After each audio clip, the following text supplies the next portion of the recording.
yeah. Oh, Hui-Wen. He joined other session, is it? Nowadays? Yeah, I never see her recently also. It was in the Monday session, the hangout session, right? But Yeah, Monday. past 2 weeks I also didn't join. Last week was on and was on it. Was it on? Last week, yes. Yesterday, no. Yeah, yesterday I was at a meeting.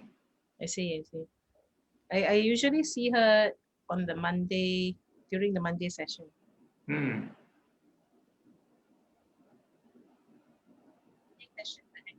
Wow. Well,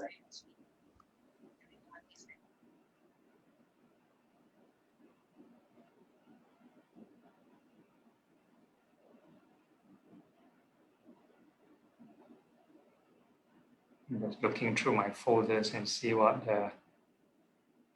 PowerPoints I have. So is Sergeant King planning to come back to Singapore? I'm not sure yet, yeah, because we have this AGM mid of this year. I don't think he's coming back anytime soon.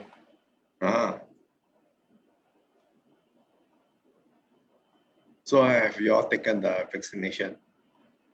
Not yet. The elderly starts first.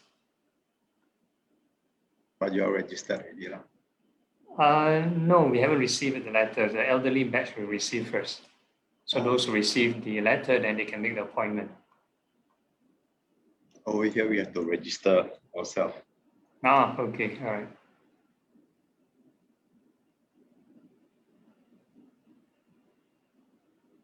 Again, the whole vaccination and social distancing and this lockdown thing has lots of loopholes because not everybody can take the vaccine also, because with allergy cannot take, because pregnant also cannot take. So how there are a lot of countries having riot or big clustering, so how, so the whole concept of this COVID infection is very flawed,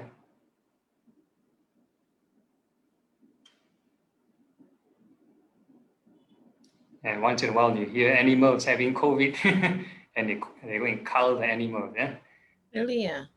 Yeah, really? it's US, minks. You can search MINKS. There's this group of animals being culled because detected with COVID-19. So if that's the case, why animals don't social distance? Why don't they cannot wear masks and still approach us, right? So the whole thing is, I think, a flawed kind of theory, Yeah.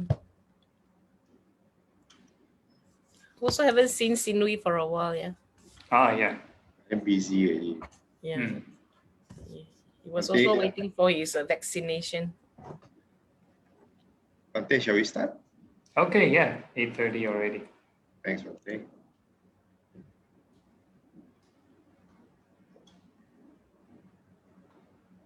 Sukiwatu and good evening, everyone. Welcome to the MSBS Weekly Guided Meditation by Phra Goh. Today is beginning of March already, 3rd of March. 2nd of March. We are very fortunate to have with us Bante Adhibalo, popularly known as Phra Goh. Bante was born on July 14, 1985, and Bante had his bhikkhu ordination into the Theravada tradition of Thai Dhamma sect at Santi Forest Monastery in Johor, Malaysia, 2008. They spent the first 5 months retreat at various forest monasteries in Malaysia and Thailand. Bante is currently the Vice President of Wat Palelai Buddhist Temple, Singapore. Bante will be leading the homage to the Buddha and taking of 5 precepts.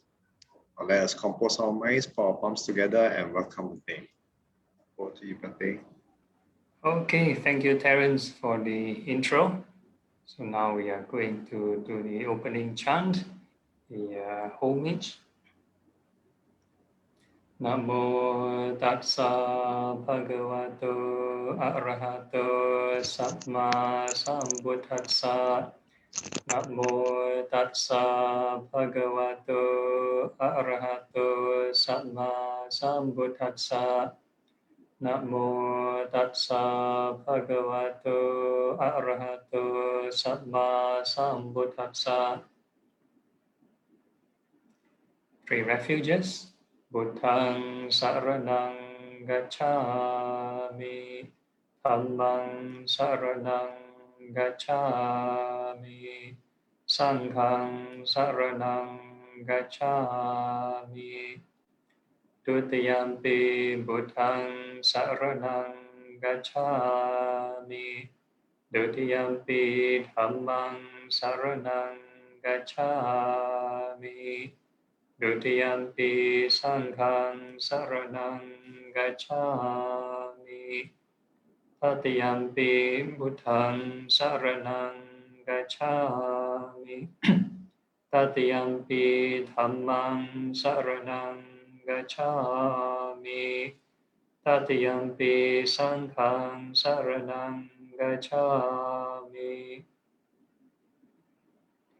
And the 5 precepts.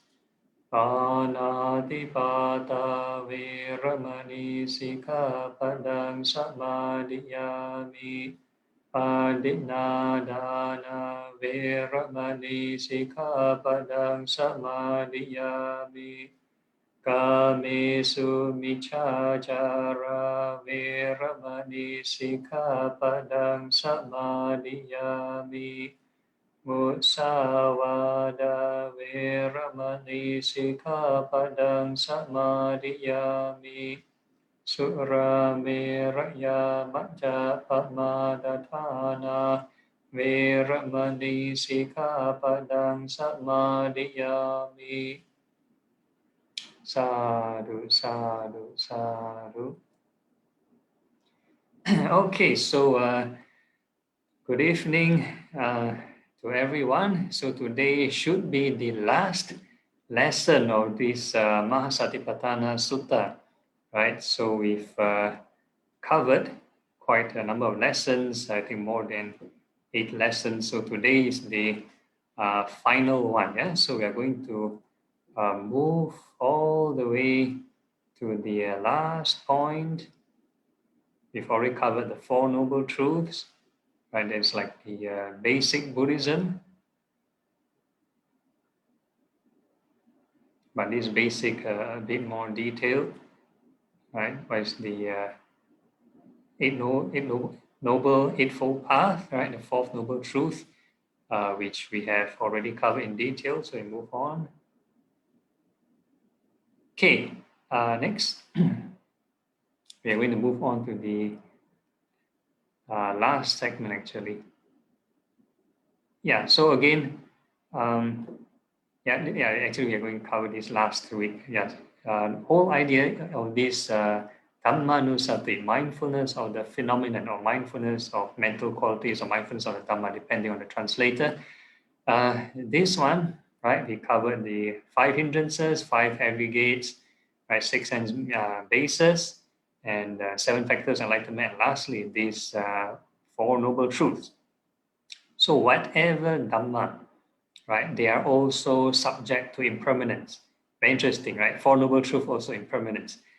So in this way, he remains focused internally on mental qualities, which is the Dhamma, in and of themselves, or externally on mental qualities in and of themselves, or both internally and externally on mental qualities in and of themselves, right? So this is another repetitive stock formula. So it is the emphasis. That means whatever we pay attention to in our meditation, whatever subject, whatever theme we are contemplating, we have to be mindful of this impermanence, right? He remains focused on the phenomenon of origination with regard to mental qualities, or the phenomenon of passing away with regard to mental qualities, or on the phenomenon of origination and passing away with regard to mental qualities. So it's basically rising and falling, right? Impermanent change.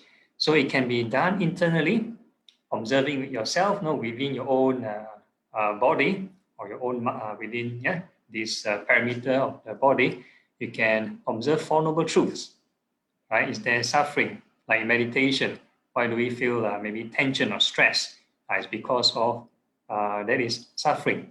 Then we can troubleshoot. Why are we feeling this stress or tension when we meditate, right? Then we can look into the cause. Is it because of this craving or desire? So this is the cause of suffering. But the common tension or stress in meditation, we troubleshoot first with physical kind of solution through the process of deduction. Sometimes it's due to bad posture.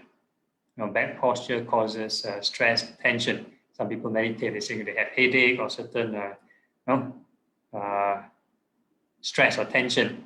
Right? If you're able to sit in a comfortable and upright position without straining your whatever muscles, right, that causes this tension, then it should be okay. That's why before meditation, we encourage you to do some stretching. So that's why you have the 5-minute break. You can do your stretching and you can come back. So after all the stretching and you have enough maybe proper nutrition, proper rest, and you still have this thing, then it might be mental issues. And this is a mental stress. So you need to find out the cause, which is this desire, right? So once you acknowledge, right, you find out, it's because you want to push, you have craving, greed, or hatred, or you want to reject that causes this tension.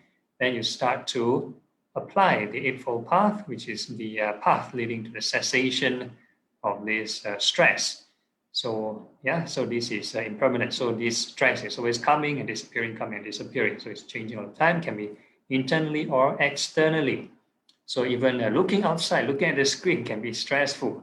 If you stare too long at your work, right, your screen can be stressful at times, right? So you need to find ways to sort of relieve that stress on the spot. It doesn't have to be after your work. It can be on the go. And then when you're doing work, you can contemplate, be mindful of impermanence. So it can be done.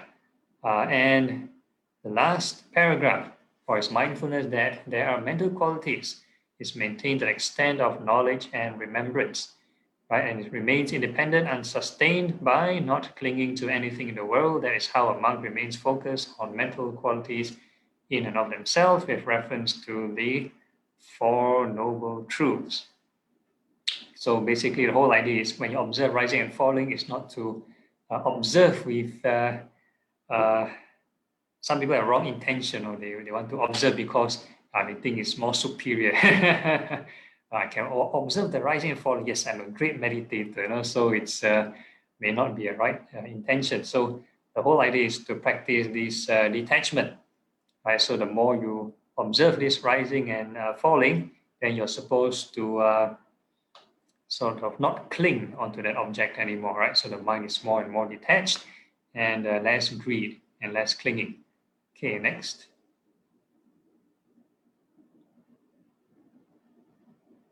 Okay, so this is like the last slide for this sutta, right? So the conclusion. So this is the Buddha's marketing. People ask, how long do we need to train, to see some results, be it a Satipatthana or even all the way to an Arhat, right? So the Buddha mentioned, now if anyone would develop these 4 frames of reference, or this 4 foundation of mindfulness in this way for 7 years, right, one of the 2 fruits can be expected for him or her, either gnosis right here and now, or if there be any remnant of clinging, sustenance, non-return, right? So 7 years, right, continuously 7 years, then you can experience gnosis, that means full enlightenment, arahanthood. And if a person doesn't reach this arahanthood, then there's a backup plan, which is this non-returner. So a non-returner is like the 3rd stage of sainthood. So total in Buddhism, there are 4 stages of sainthood. So the first being, or the starting point, right? Let's say a person starts to train, and initially they have to reach this first level called the stream enterer, or Sotapanna. So in this state, there are still quite a number of defilements. They only overcome these doubts of the Four Noble Truths, right? Personality view and this clinging to rites and rituals. So this is the things they overcome, right? And up the scale. So if they improve further and they sort of reach the second level of sainthood, which is this once returner, or this Sakadagami, right? Once returner. So this is the second level of sainthood. So this second level of sainthood will overcome the first three, which is mentioned earlier, and reduce two more things: greed and hatred. Greed and hatred. So they reduce this. So they still have greed and hatred, right? So Sotapanna still have greed and hatred. This Sakadagami also have, but they reduce form. And if they practice further and they reach this non-returning, so non-returning, they totally overcome greed and hatred. So they overcome the first three factors plus greed and hatred. So they overcome five things, five factors of five these chains. Yeah? And eventually, and Arahant, which is this, in this term, we translate as gnosis, this state of enlightenment, as they have to overcome 10 chains, 10 fetters. So the other five more is this, we talk about it in the hindrance, restlessness, right? So if a person is an Arahant, they can overcome restlessness. So there's one of them. Clinging to formless concentrations, right? Form concentration is one, formless concentration another, so total of three.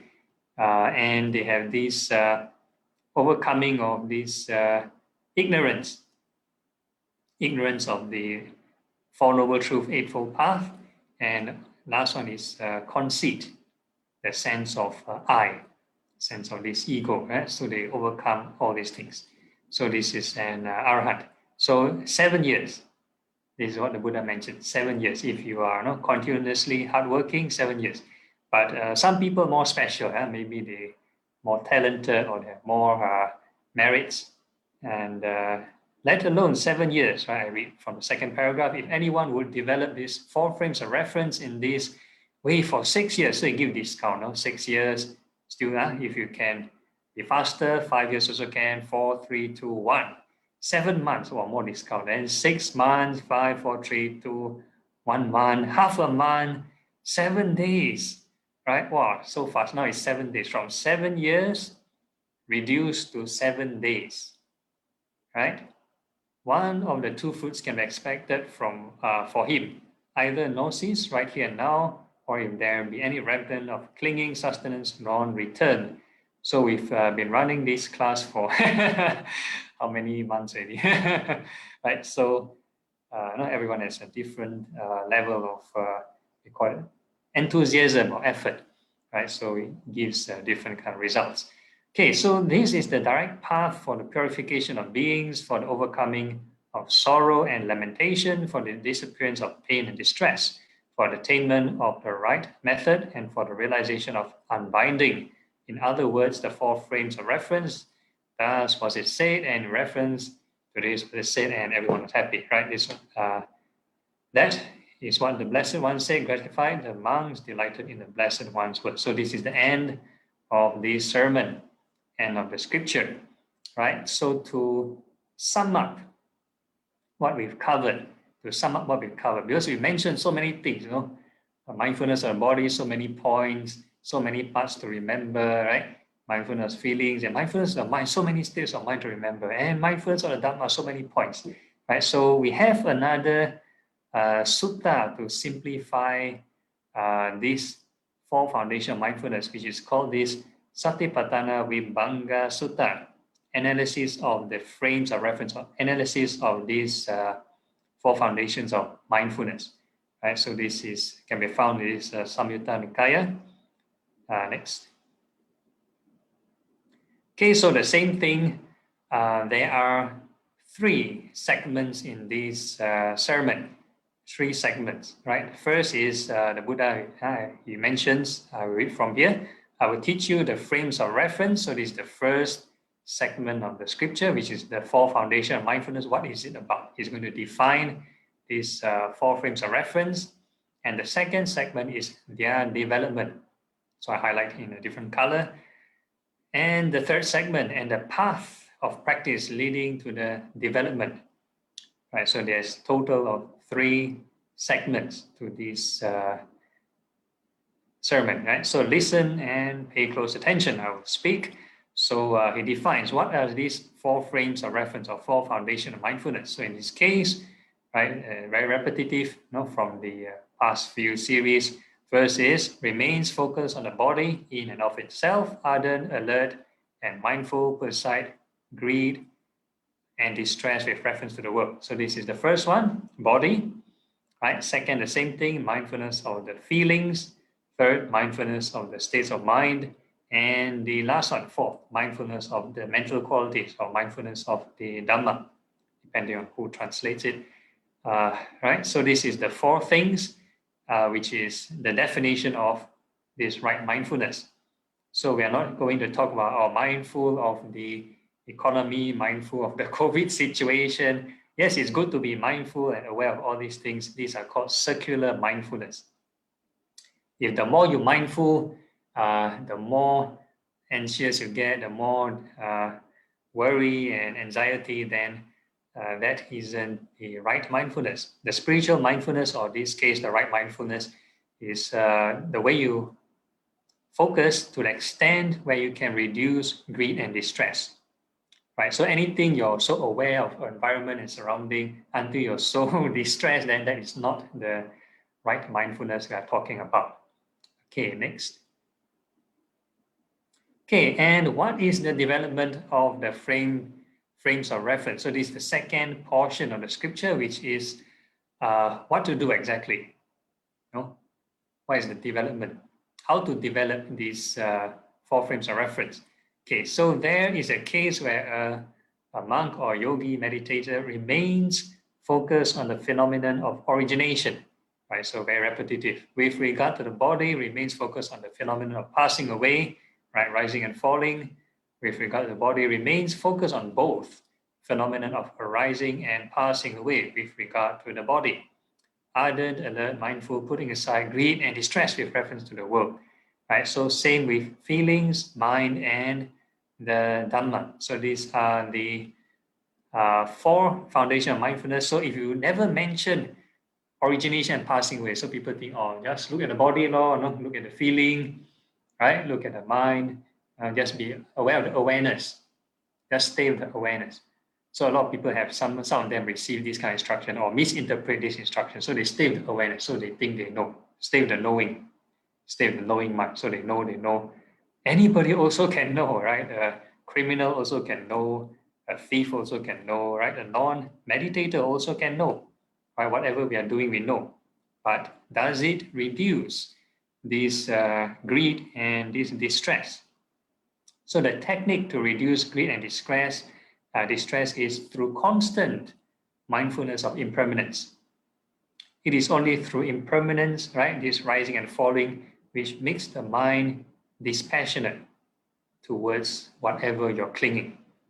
If we do not contemplate on impermanence or observe or reflect on impermanence, then this thing is like the same. Whatever you observe is the same all the time. To use the same, right? To us is the same. So we are very complacent. We are so relaxed. So we think, we'll live forever. We'll be healthy forever. Things don't change. We are so comfortable with the status quo, right? We are not prepared. So this is the kind of inbuilt programming of the mind to be stagnant. We have this craving, the third craving, 3 kinds of craving, right? Kama, tanha, bhava, tanha, vibhava, tanha. So this stagnant mind is called bhava tanha. So in this meditation routine, I always emphasize on constant thinking, generating the thoughts of right thoughts all the time, either loving kindness or impermanence. Right? Once you stay stagnant, means you cling on certain stimuli, certain sensation. So once you cling it for more than 2 seconds, then that is already right having certain form of greed attachment. So the way to slowly break this sort of addiction, right, is to constantly generate this right thought, this impermanence, to detach from whatever you're clinging to. Okay, next. And the very last segment. And what is the path of practice leading to development of these frames of reference? So interestingly, not everybody can just sit there, meditate, and observe impermanence. You need the whole package, this eightfold path. You need the whole package. You need first the right view or right understanding. If a person do not have right understanding, some people come to meditate for various reasons. Some people maybe they want to meditate, they want to learn how to fly, or they want to learn how to, have divine eye, see the angels and whatever not. So no, right? So you need to have this right view, right? Is to overcome this suffering, Four Noble Truths. You need to have this right view, right? Some people come for this meditation, especially mindfulness courses, mindfulness workshops. They believe it will improve their performance at work. So they have this intention in mind. They want to make more money. So they practice, go and attend mindfulness classes, right? So again, spiritual mindfulness indirectly, I won't say directly, help your circular kind of performance, right? It may reduce stress, but how you want to perform at work is a different skill set altogether. It's a different mode of operation altogether. Okay, and once you have this right view, which is to look inward, to reduce this craving, right? Then you can start to have this again, all the right techniques, which is the right thoughts, right resolve, right? Think of impermanence, think of loving kindness, all this to reduce the craving, right? And all the other packages, right? Speech, action, livelihood, all this come in mind. So it's not to say, I meditate, practice mindfulness meditation, and once you finish the session, you go out and start cursing and swearing and practice all the wrong things, right? Start harming people and all those stuff. So no. So you need to have, it's a whole package, right? So if a person speaks or acts in a harmful manner, then that means they do not have right thought in the first place. You need to have right intention first before you can perform right action, right? So if a person does something harmful, right, due to the wrong intention, then that defeats the purpose. So we've been covering right mindfulness applies in everyday life, every moment, right? So it's in your daily life, how you behave, your speech, action, and your work, right? This livelihood. So the last three, right effort, mindfulness, and right concentration. So total, these are the 8 things. So mindfulness, all right, mindfulness revolves around this eightfold path, right? So you cannot escape from all these 8. So this is called the path of practice to the development of the frames of reference. All right, so short and sweet. So we've ended the theoretical sharing. So now we can open the floor for any questions, right? Anyone can ask anything.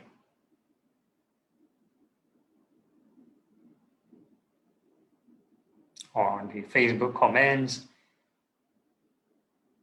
Yeah, very clear what I described. So clear until no more doubt.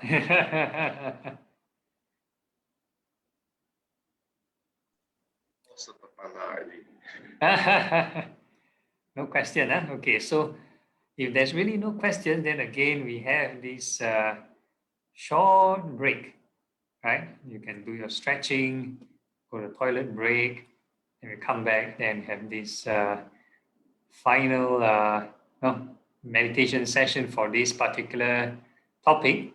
And of course, along the way, if you have any questions, do think of questions, because next session it will be used to cover for the next few series. If you have any topic in mind, that you have any doubt you want to clarify, you want me to present or give my opinion, right, do voice out later. Okay, so yeah, if nothing, then we can go for a break and we'll come back later.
Okay, so we'll wait for the rest to return.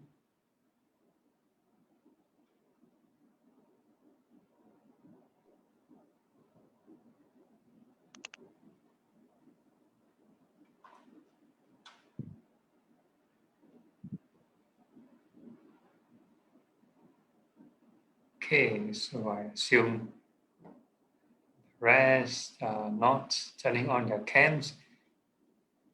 Right, so maybe you can start first, yeah? Okay, so once you're settled and ready, we can maybe mute your mics. Yeah. GK, would you like to mute your microphone? Okay, all right. Okay, so we can find a comfortable sitting position. Make sure your back is upright.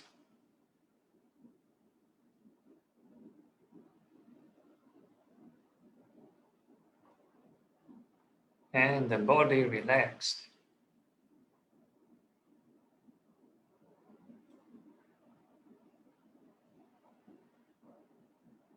Okay, we're going to start off first with this visualization of the body. So we're first going to think of the hairs, right? The hairs of the head and hairs of the body. And we are going to wish it well and happy. Follow the right thought. Avoid this clinging.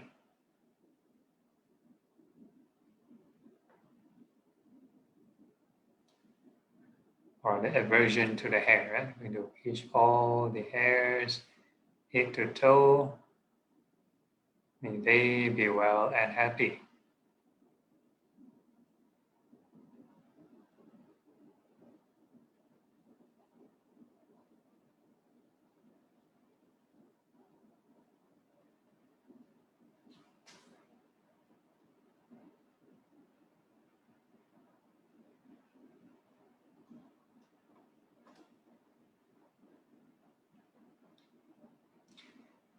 And all these hairs are subject to impermanence. Right? So we're going to now reflect on impermanence. They go through this birth, aging, decay, and passing away. So they get oily, dirty, and sweaty. They grow long, and they turn white. Sometimes they have cracks or the splits.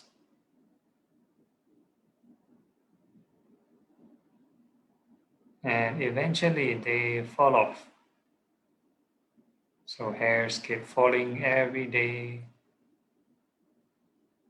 So you need to keep reflecting, hairs growing and hairs falling, growing and falling, growing and falling. So you need to do it multiple times to get this sense of detachment.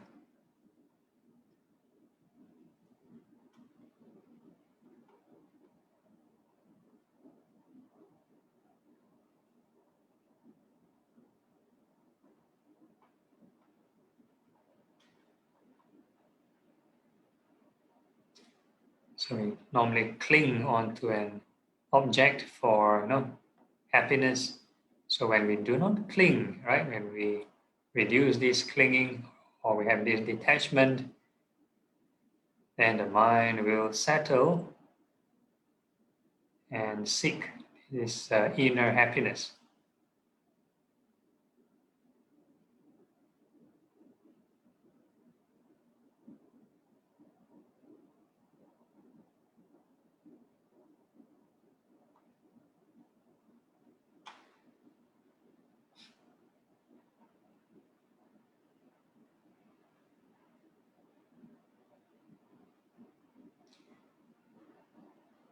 So through all these observations of these hairs growing and falling, we can ask ourselves, are these hairs truly self, truly I? Yeah? Can we tell these hairs not to go through this birth and death?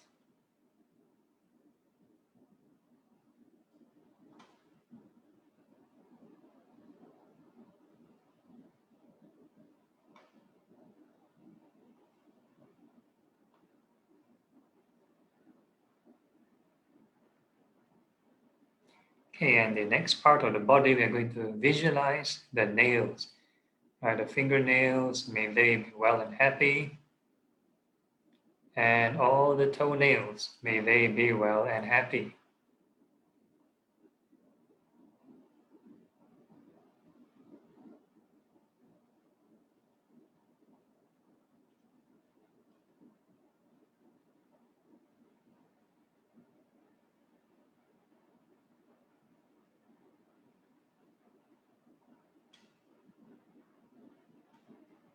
And all these nails are subject to this birth and death. And they grow long.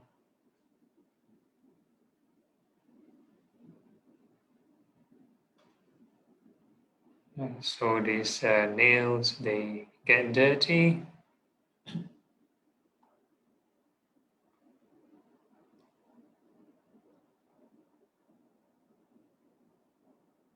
And they go through wear and tear. Sometimes the nails get scratches, they crack, and they even chip off. Every time you scratch on something, some of the dead cells, they fall off. And we can ask ourselves, are these nails truly self? Keep reflecting, right? Nails growing and falling, growing and falling.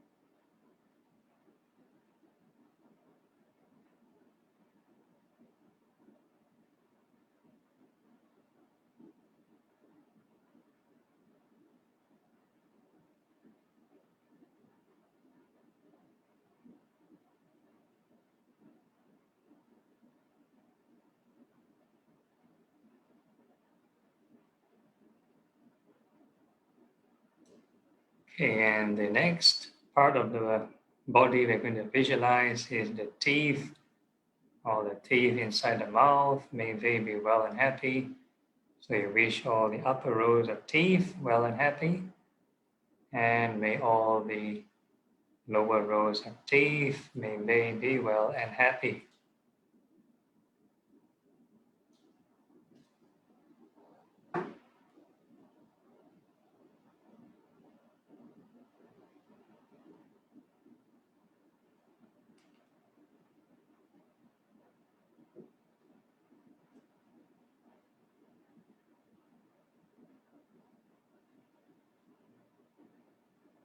And all these teeth are subject to birth and death.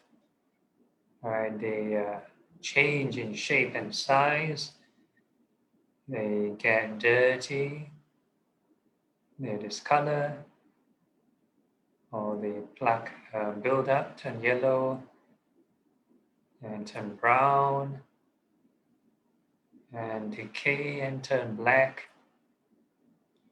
And the tooth cavities, they grow holes, they get loose and shaky, and eventually they fall off.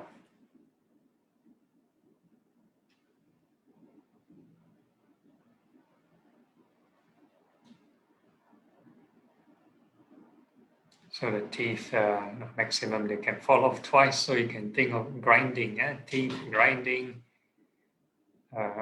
wear and tear.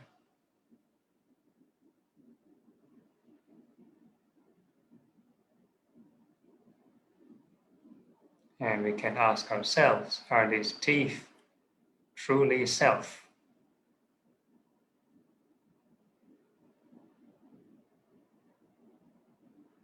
Can we ask the teeth not to go through this birth and death?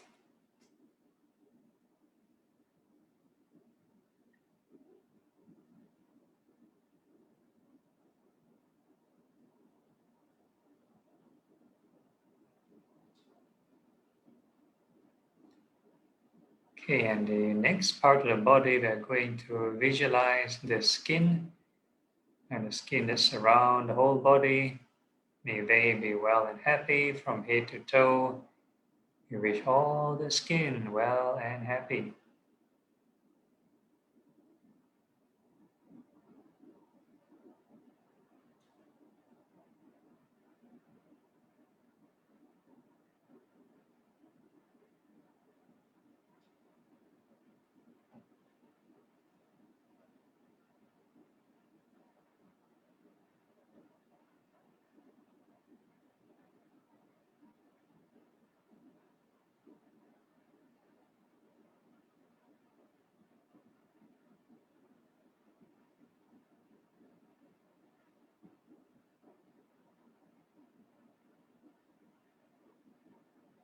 And all the skin are subject to birth and death. Right? They go through this getting dirty, oily, sweaty, and they wrinkle up when it's older, and all kinds of skin problems, and it's dry, cracks. Then it's red when it's itchy, skin irritation, rashes, boils, pimples, and so on.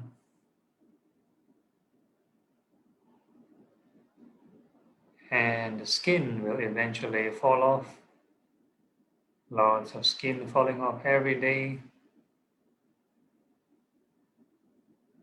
So we keep reflecting on this skin growing and falling, right, many times. So the more impermanence, the more detachment.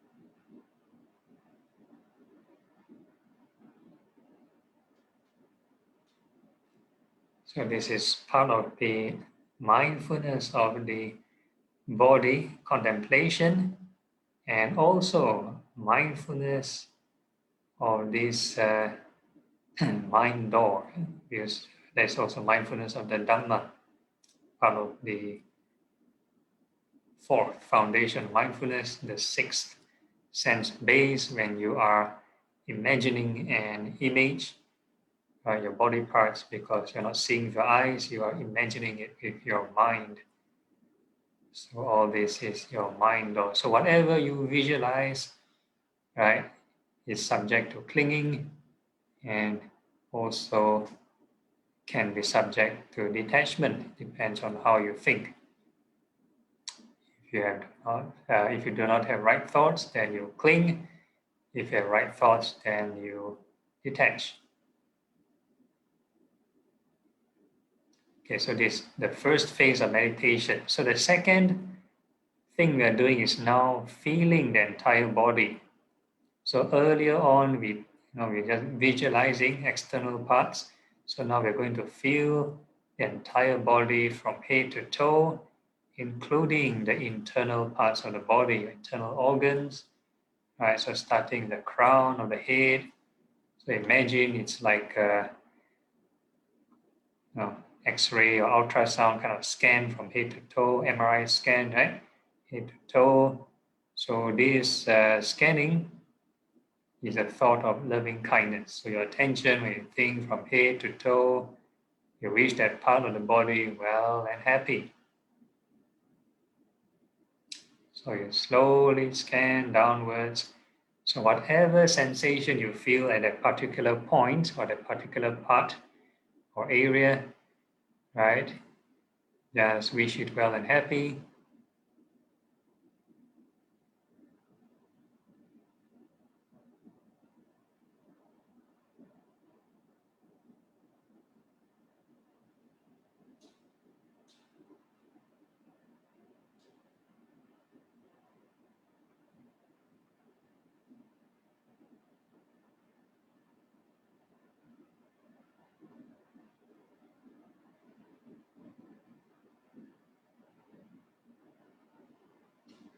So once you're down to the feet, then you scan all the way up again, back to the head. Whatever sensation you feel, you just wish it well and happy.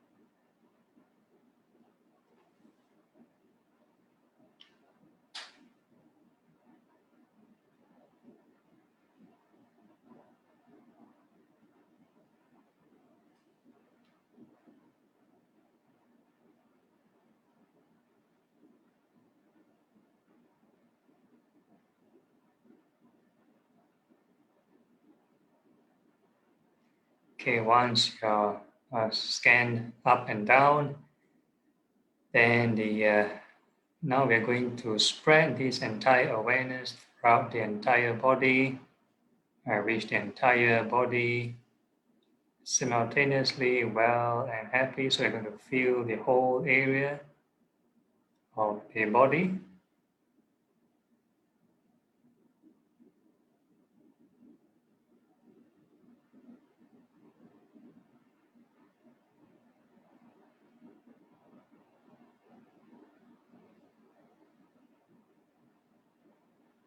Whatever sensations come and go, you just treat it as guests, and bypasses. No need to cling on to them, no need to fight or push them away. So you just have this loving kindness, goodwill to all the sensations.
Okay, if you think your mind is already immersed, or this body is filled up with loving kindness, then we're going to switch to the next thought, impermanence.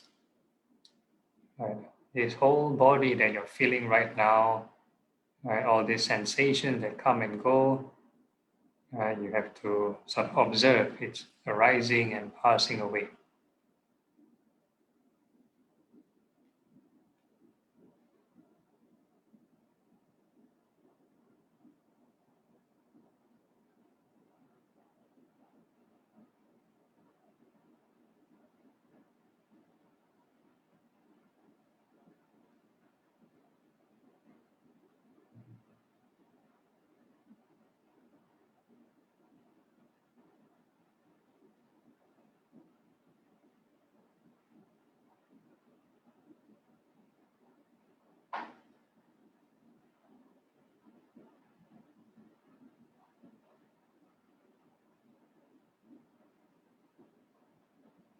So my emphasis is whatever sensation that you can detect any kind of movement in any new sensation that arises, and we need to remind ourselves that this is impermanent.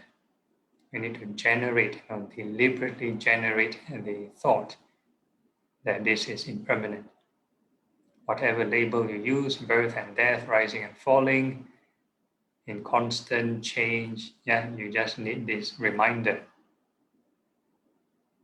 So it's every moment, every second kind of application.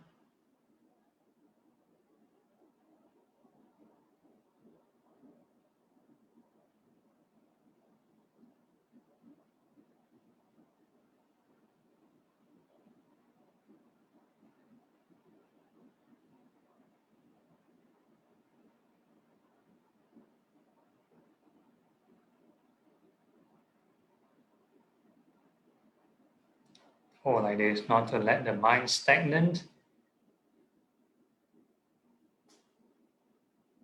If it's stagnant for more than 2 seconds, and there's old saying, an idle mind is the workshop for the devil. So the maras will come in, the hindrances will come in, maybe sleepiness and drowsiness will come in, and the restlessness and worry will come in very strongly. So keep observing this impermanence, and something like a mantra, you just need to remind yourself, whatever you observe, then this is impermanent. So you need two things, right? First, the evidence or the observation, and second, the thought or the reflection.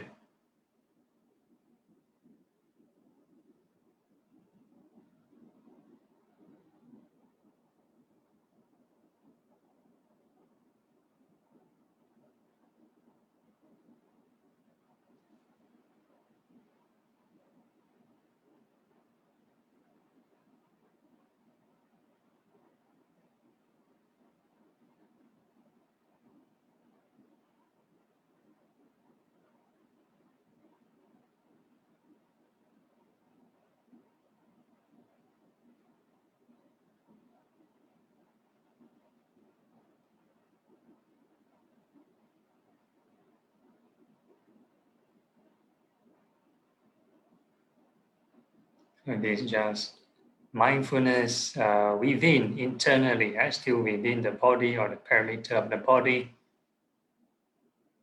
which can be subject to clinging or subject to detachment, depending on skillful or unskillful thoughts.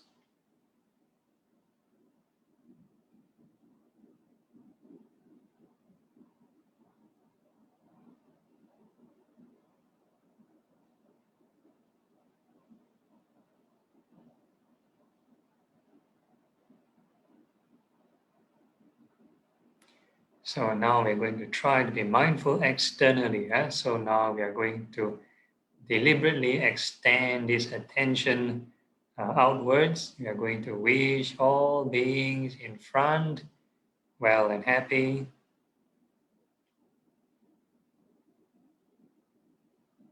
So when we think of this attention, we place it in front, same thing, can be subject to attachment or detachment.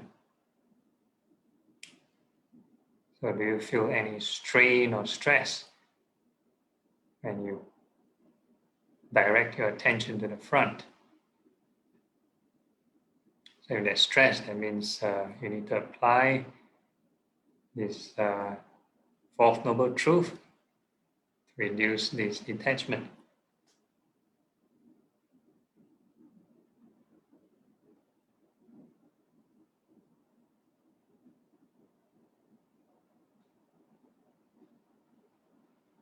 And then we come back to ourselves, and next we wish all beings behind, may they be well and happy.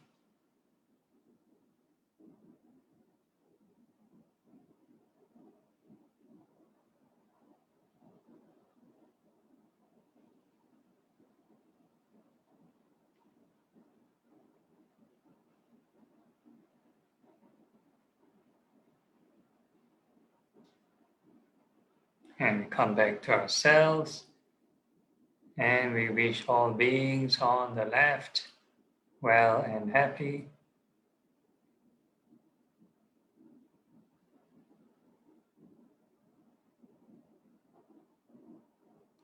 And we come back to ourselves.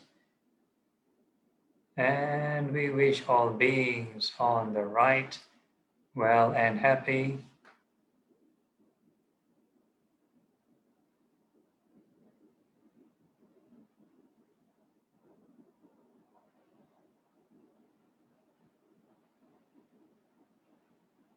And we come back to ourselves. And we wish all beings above well and happy.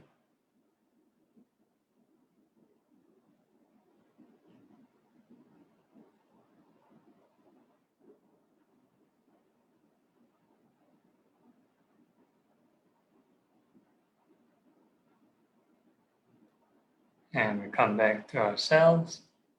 And we wish all beings below well and happy.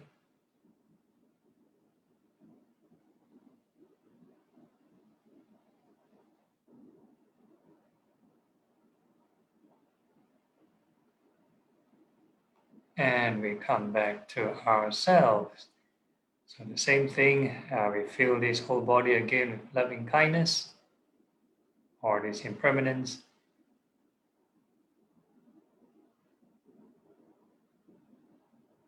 So meditation done correctly should never be stressful. It's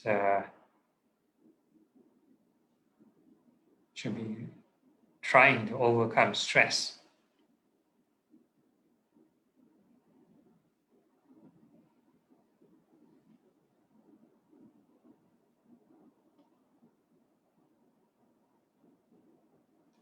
And once you have filled again this whole body with loving kindness, and we are going to wish all beings in all directions well and happy.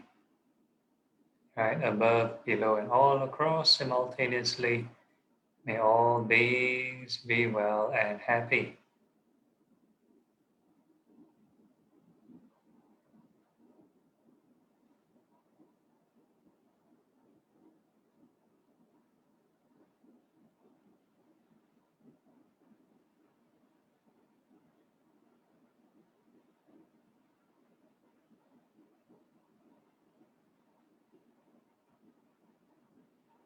So as the mind expands to a bigger area, also the same thing, this whatever sensation you're paying attention to, as long as there is some form of change in the sensation, just keep reminding yourself this is impermanent.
And continuing this expanded mind, right, we are going to change another sublime state, which is this compassion.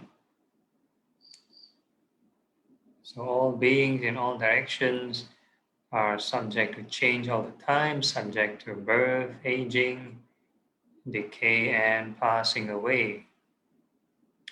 And we wish may they be free from suffering.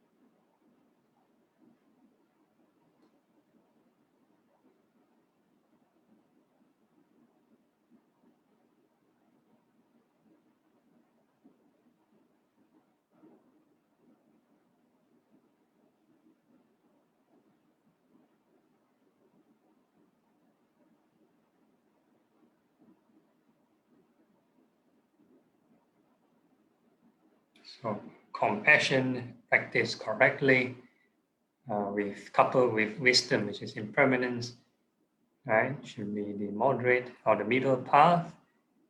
If it's just about being suffering and suffering, and you get a lot of depression, yeah.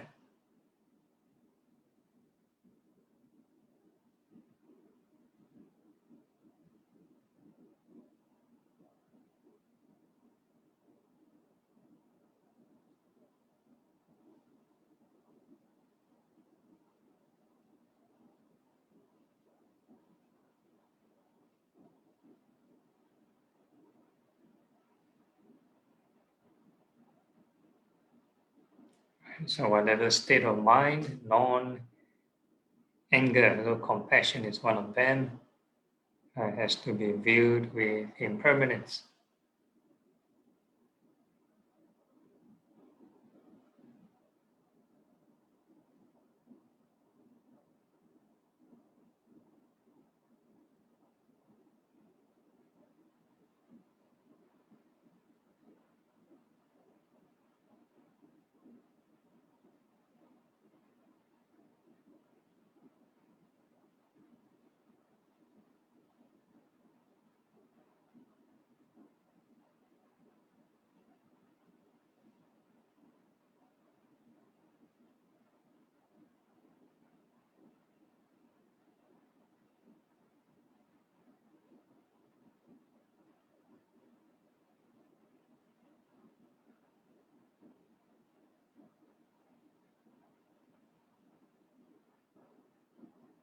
And we are now going to change to another sublime state, right?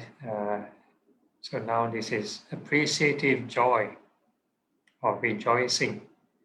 So whatever all these beings have achieved, right? Those positive virtues, we rejoice in them. May they not be separated from these achievements.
And we are going to change to another sublime state. So this one is equanimity. So we talk about suffering, the compassion part, and we talk about these gains, which is this appreciative joy. So equanimity is both. All beings go through ups and downs because of their karma. Right? Good actions lead to good results. Bad actions lead to bad results. All beings are subject to the karma.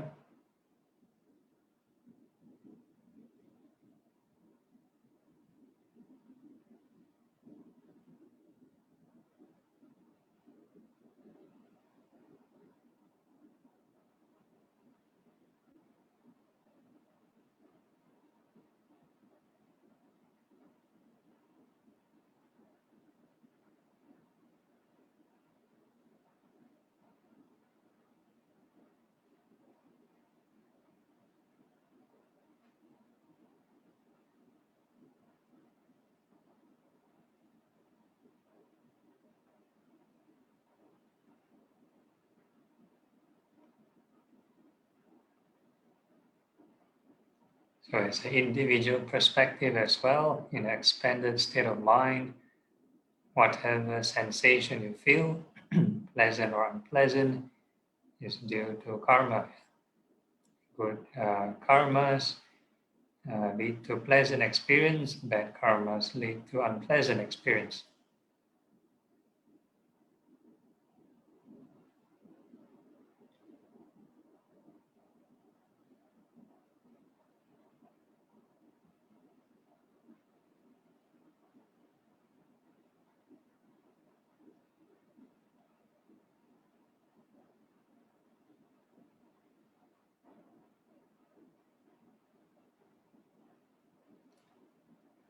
So are these pleasant, unpleasant experiences stagnant or same all the time, or are they ever changing? So you need to observe for yourself.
And if possible, right, can you find the origination of this formation? And whatever you're experiencing right now, this is a kind of formation. In this emotion, in this state of mind, in this equanimity, where does this equanimity come from? Right, so you keep watching the sensations that arise and pass away, and eventually we can find the origin point. Where does it arise from? Point of origination.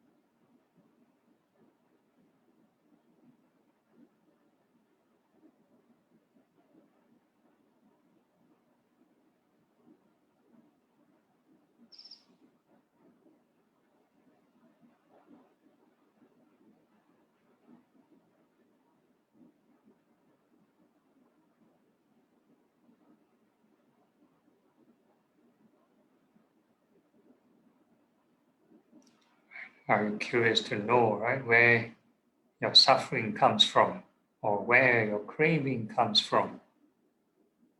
So this is the your own investigation.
And continuing this investigative state of mind, we are changing the mode of function. We are now not going to expand the mind in all directions to all beings. We now let it freestyle, yeah? So there's no deliberate attempt to expand the mind. You just relax and let the mind wander about freely, no restrictions, no need to fixate anywhere, no need to push in any direction. So let the mind wander around freely. And the same thing, this attention when it moves around, where does it originate from? And when it disappears, where does it go to?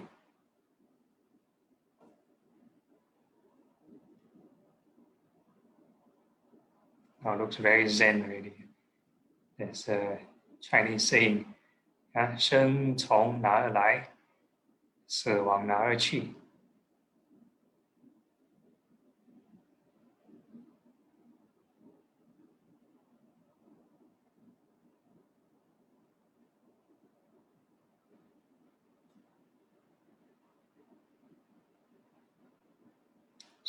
No intellectualization is purely observational, yeah? Whatever formations or sensation you feel, that is your case you have to work with.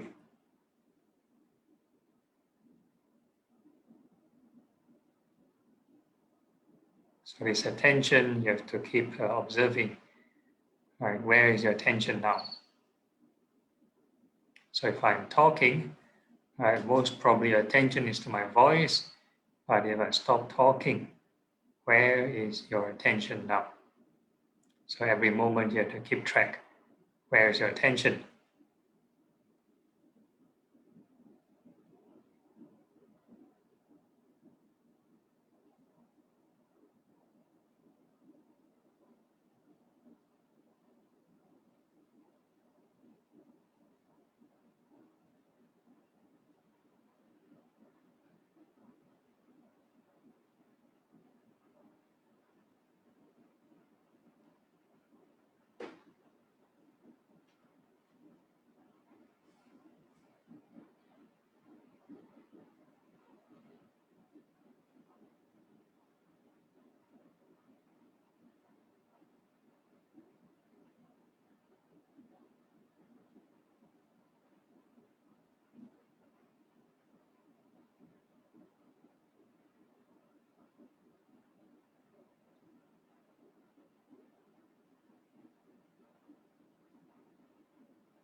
So this is the scattered mind, where we sort of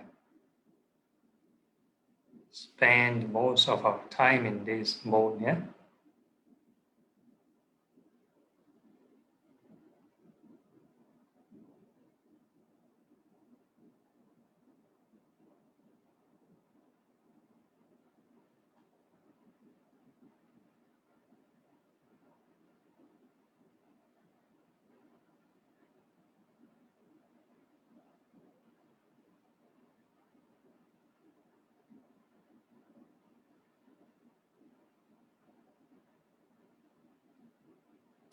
Any sensation you feel will actually contain the 5 aggregates.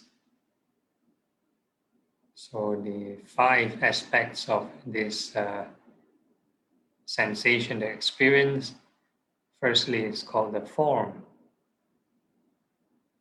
Right, form is the 4 elements. Right, whatever sensation is hard, soft, earth element, fire, warm and cold, wind, fast, slow movements, and water, moist or dry. Right, so these are the earth, the form, 4 elements. And next aggregate is the feeling. So that sensation you feel will either pleasant, unpleasant, or neutral feeling. And the third aggregate or third component will be this thing called perception or memory. All right. Wherever you pay attention, you give a name to that object. So that name is basically all the terms and jargons you've learned before in the past. So that is perception. You try to recognize this experience. And the fourth aggregate is called mental formation. Right, sometimes it's called karmic formation. So when we're talking about these thoughts arising and passing away, this is due to this formation. And the last one is this consciousness, basically this awareness, from these 6 senses, eye, ear, nose, tongue, body, and mind. So different kinds of awareness. Whatever you hear is one form of awareness. Whatever you touch, that is another form of awareness, so on and so forth.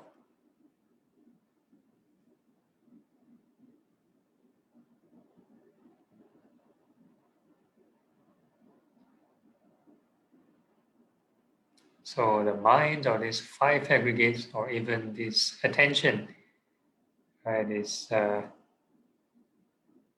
when you cling to it and it's suffering.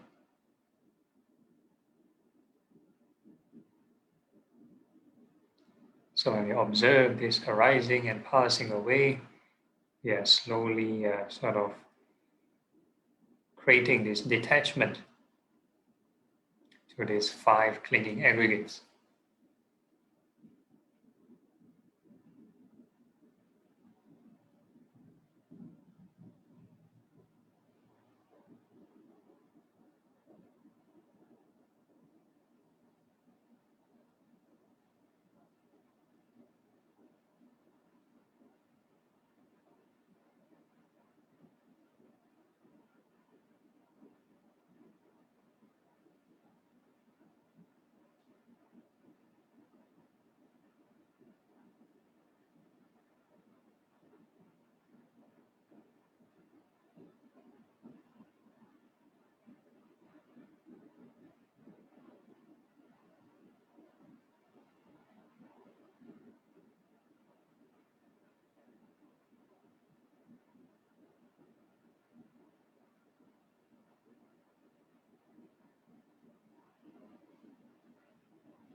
So these 5 aggregates are actually 5 in 1. If you cannot do all 5, you just pick one. Because your attention, when you just think of one theme, actually the 5 are all there.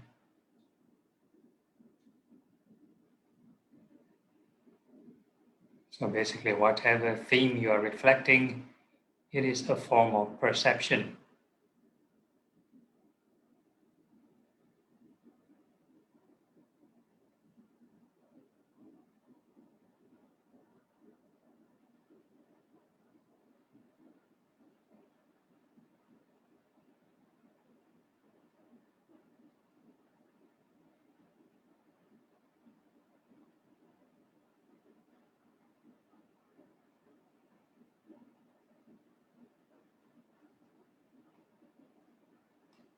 Okay, so while maintaining this mindfulness of impermanence, we are going to physically end the meditation, right, but mentally still maintain this mindfulness, and hopefully beyond this class, yeah? It's not just sitting. Okay.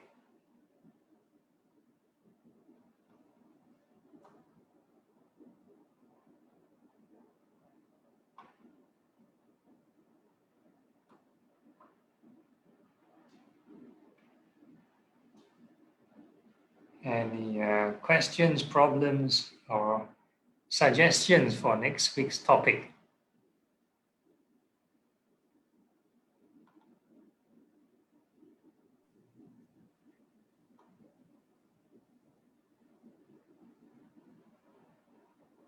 No feedback from Facebook side, nothing. Oh, yeah. Yeah, Jiani, you have something.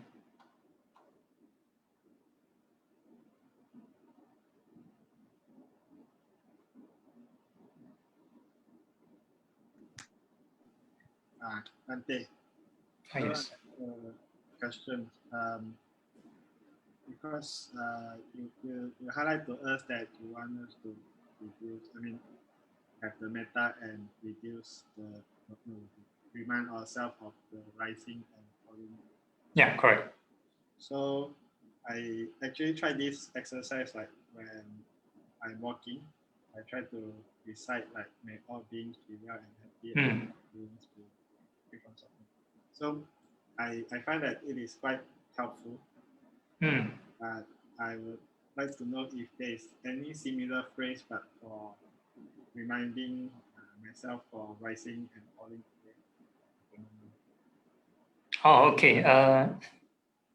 Yeah, then you can choose any label that you're comfortable with. So rising and falling can be one, birth and death another, impermanence, any label. Yeah. Whole idea is to get the idea that you can remind yourself to observe this change.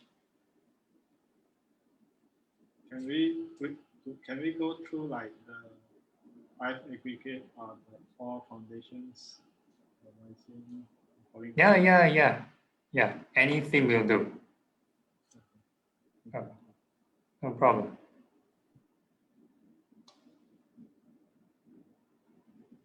So one of the constant, the chorus, right, the stock formula, a person can be mindful of the body in and of itself. So it can be just the body, one thing. You don't need to care about the feelings, the mind, and the Dhamma, and vice versa. You can just think of the feelings in and of itself. If you don't want to be so complicated, yeah. Of course, the whole sermon, the whole scripture, he lay out all the blueprint. Huh? And you can, if you're tired of one, you can just switch to another. Right? You want to investigate the whole thing. Some people find it too boring. You want to investigate the whole thing, and then it's something interesting to do. Yeah. Okay. Any other questions? Okay, if there's nothing, then we can conclude, yeah? And do the chant.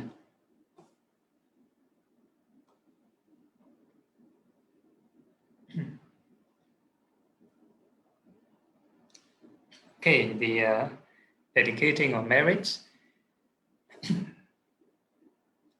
Akasatha Bhumata Devanaga Mahitika Punyang Tang Anumoditva Chirang Rakantu Loka Sasanam Etavata Jamhihi Sampadang Punya Sampadang Sabbe Deva Sabbe Bhuta Sabbe Sata Anumodantu Sabba Sabbati Siddhya. Transference of merits to departed. Idang me nyati nang hotu sukhita hontu nyatayo. Idang me nyati nang hotu sukhita hontu nyatayo. idame nyatinang hotu, sukhita hontu nyatayo. And aspiration, imina punya kamena, mame bala samagamo, satang samagamo hotu, yawani bana patiya.